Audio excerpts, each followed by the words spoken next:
Nobody must know it. I can't be unfit for my office. No. I must certainly not say I cannot see the cloth. Have you nothing to say about it? Asked one of the weavers. Oh, it's lovely, it's most lovely, answered the old minister, looking through his spectacles. What texture, colours? Yes, I will certainly tell the emperor that it pleases me very much. We are delighted to hear that, said the weavers. And thereupon they named the colours and explained the making of the pattern. The old minister paid great attention so he could tell it all to the emperor when he went back to him, which he did. The deceitful pair now wanted more money.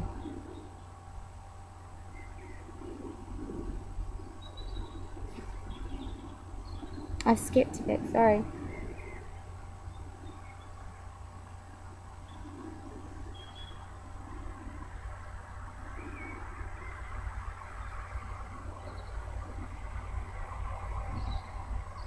The deceitful pair now wanted more money, more silk, more gold thread to use in their weaving. They put it in their own pockets and went on as they had before, working at the empty looms. The emperor soon sent another worthy old statesman to see how the weaving was progressing and whether the cloth would soon be finished. It was the same with this gentleman as it had been with the old minister. He looked and looked, but because there was nothing on the looms to see, he could see nothing. "Is it not a beautiful piece of cloth?" asked the two men as they described the splendid material that was not there. "Stupid I am not," thought the man, "so it must be that I am not fitted for my good office. It is strange, certainly, but no one must be allowed to notice." And he praised the cloth, which he did not see, and expressed his delight at the beautiful colours and the splendid texture. Have I really?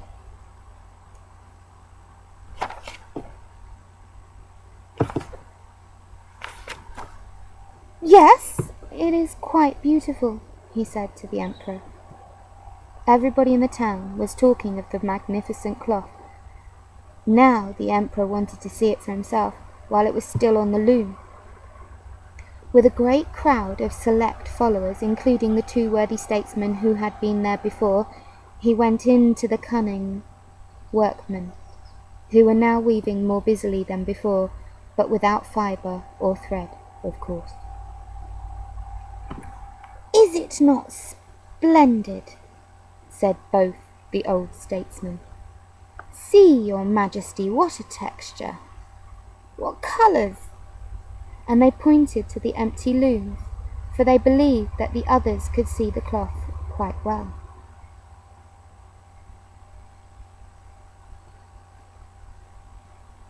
I can see nothing," thought the emperor. "This is horrible indeed. I am a fool. I'm not fit to be emperor." "Oh, very beautiful," he said aloud. "It has my gracious approval." And he nodded pleasantly and examined the empty looms, for he would not say he could see nothing. His whole court around him looked and looked, and saw no more than the others, but they followed their emperor by saying, "Oh, it's beautiful," and advised him to wear the new and magnificent clothes as soon as possible. At the first time, the great procession. "Splendid! We've got a procession? Lovely, most beautiful." And the procession The news of the procession spread from mouth to mouth. Everyone seemed delighted, and the emperor gave the two impostors the title of court weavers to the emperor. Throughout the night, before the procession was about to take place, the weavers were up and working by the light of more than 16 candles. People could see that they were very busy, furnishing the emperor's new clothes. They pretended they were taking the cloth from the loom, jabbed the air with huge scissors, and sewed with needles without thread. At last they said, "Now the clothes are finished." The emperor came himself with his most distinguished courtiers, and each weaver lifted up his arms as if he were holding something, and said, "See here!"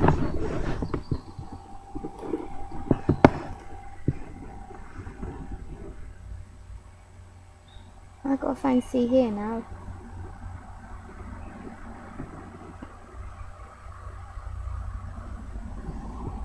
"See, here are the breeches.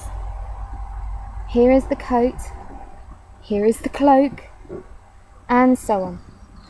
These clothes are so comfortable that one would imagine one had nothing on at all.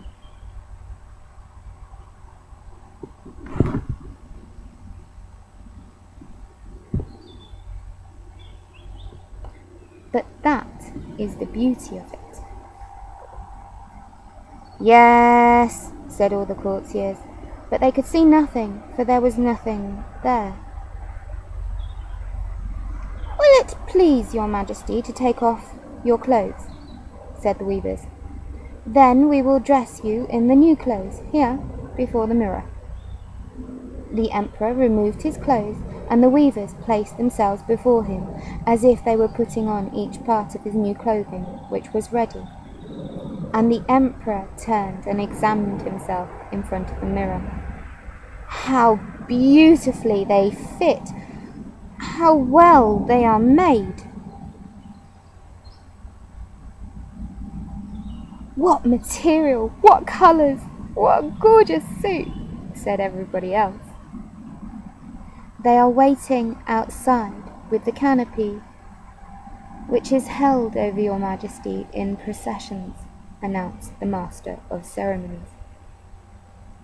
"Look, I am ready," said the emperor. "Doesn't it fit well?" And he turned again to the mirror to see if his finery was on properly.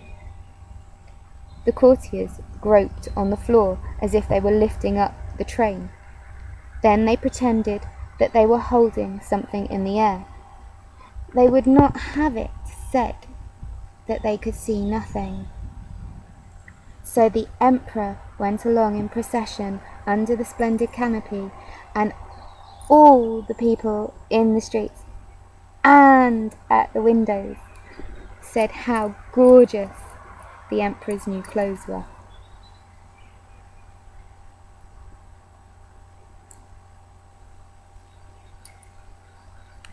No one wished to admit that they could see nothing at all.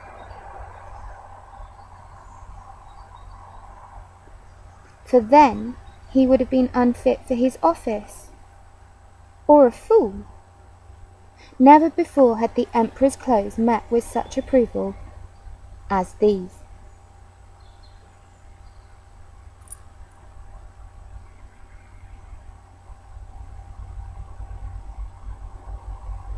"But he has nothing on," said a little child. "Just listen to the innocent child," said the father, and each one whispered to his neighbour what the child had said. "But he has nothing on," the whole town shouted at last. The emperor could not help but hear, and he began to realize that the people were right. "But I must go on with the procession," he thought. and the courtiers walked along, still more uprightly, holding up the train, which was not there at all. Hans Christian Andersen, Andrew Lang Collection.